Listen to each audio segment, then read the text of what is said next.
You just woke up in a bed that costs more than most people's houses. The sheets are Egyptian cotton, 1,000 thread count. The view outside your window? A private lake. Your family is worth $11 billion, and today you're going to live one full day of that life.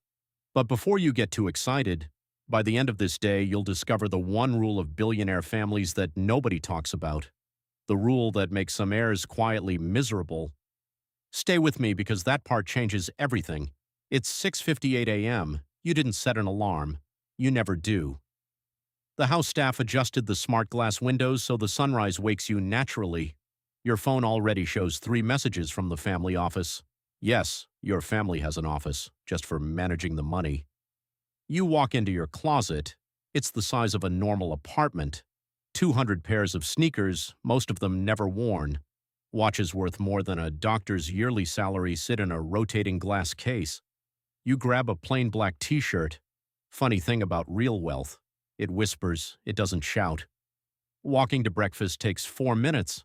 Not because you're slow, because the house is 38,000 square feet.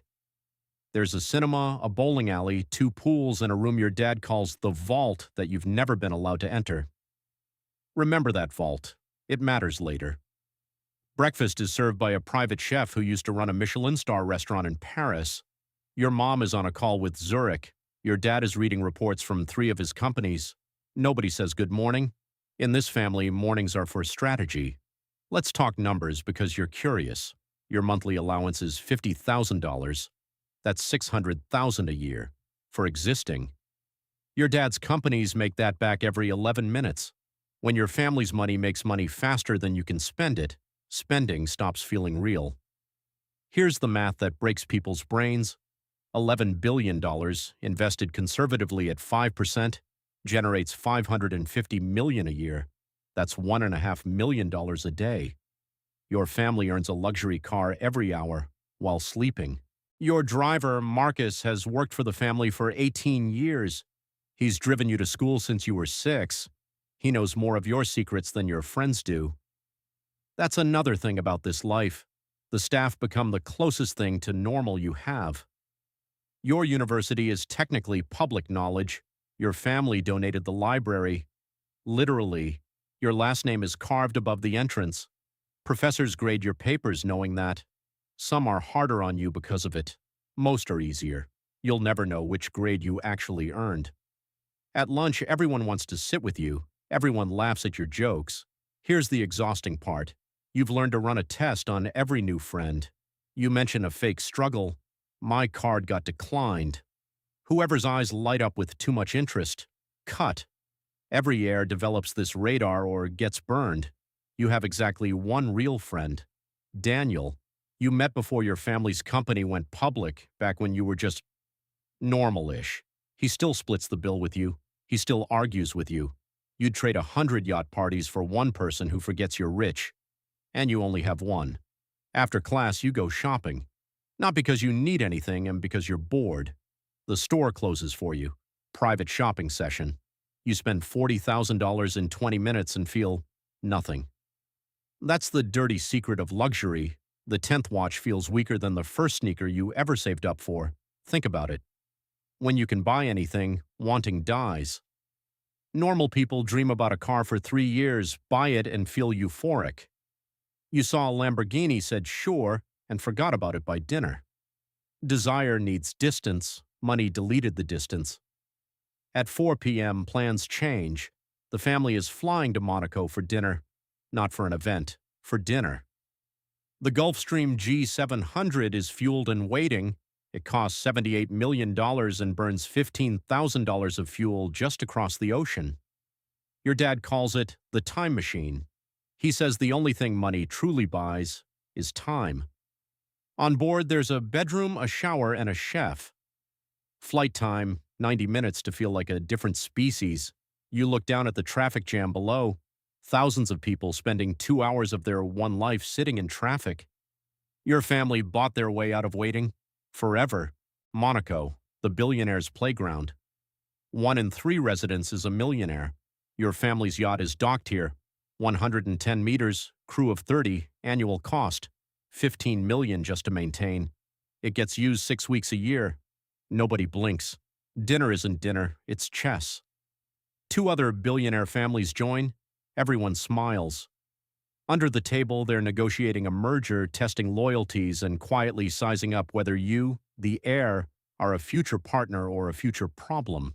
You're 20 years old and already a chess piece. Then your mother says it casually between courses. The Hendersons' daughter is studying at Oxford. You two should meet. Understand what just happened. That wasn't small talk. In families like yours, marriage is a merger, love is welcome, but optional. And this is where the fantasy starts cracking, because you realize every major decision of your life, your career, your marriage, your city, even your friends, has a board of directors, and you're not the chairman. Remember the rule I promised you, the one nobody talks about? Here it is. In almost every billionaire family, the kids don't actually own anything. Read that again. The houses, the jets, the yacht, even your $50,000 allowance, it all sits inside trusts and holding companies controlled by the family office. You don't have $11 billion. You have access, and access can be revoked. One signature and you're a regular person with an expensive accent. Why? Because your grandfather watched other dynasties collapse. Shirt sleeves to shirt sleeves in 3 generations. The first builds it, the second spends it, the third loses it. 70% of wealthy families lose their fortune by generation 2, 90% by generation 3. The trust isn't a gift. It's a cage designed to protect the money from you. Back home, past midnight, your dad finally opens the vault, the room you were never allowed in. Inside, no gold, no cash. Just filing cabinets, one old desk, and a framed photo of a tiny grocery store, his father's first shop. He says, "This room is what we actually own. Everything else is scoreboard." Then he gives you the talk every heir eventually gets. You have 2 options: live off the name, comfortable, safe, and forgettable, or build something of your own and find out if you'd have mattered without me. He slides an envelope across the desk. Inside, a one-way path. The envelope contains the terms. Option 1, guaranteed allowance for life, seat on 2 boards, 0 pressure. Option 2, a $2 million seed fund, one shot, no bailouts, and if you fail publicly with the family name attached. 90% of heirs take option 1. You can already guess why. Lying in bed that night, the same absurd bed from this morning, you run the audit. Money bought you time, freedom, safety, rooms full of things. Money could not buy you a grade you know you earned, a friend you never have to test, a compliment with no agenda, or the feeling of wanting something you can't have. And science backs this up. Research on lottery winners and heirs shows happiness rises with money, then flattens hard. Meanwhile, purpose, progress, and earned success keep paying forever. Your brain doesn't reward having, it rewards becoming. That's the one currency your family can't wire to your account. So here's the twist of this entire day. The most valuable thing in that $11 billion empire isn't the jet, the yacht, or the vault. It's the hunger your grandfather had in that tiny grocery store. The one thing that built everything, and the one thing being born rich almost guarantees you'll never feel. Which brings the question back to you, the real you, watching this. If someone offered you this life, full package, but you could never again feel the pride of earning something yourself, would you sign? Be honest. Drop your answer in the comments. I read them all. And if you enjoyed living this day, you'll want to see how it compares to waking up with $10 million and total freedom, no family strings attached. That video is on your screen right now. Subscribe if you want to keep living lives you weren't born into. Next time, you're waking up as the world's youngest self-made billionaire. And that story starts with getting fired. See you there.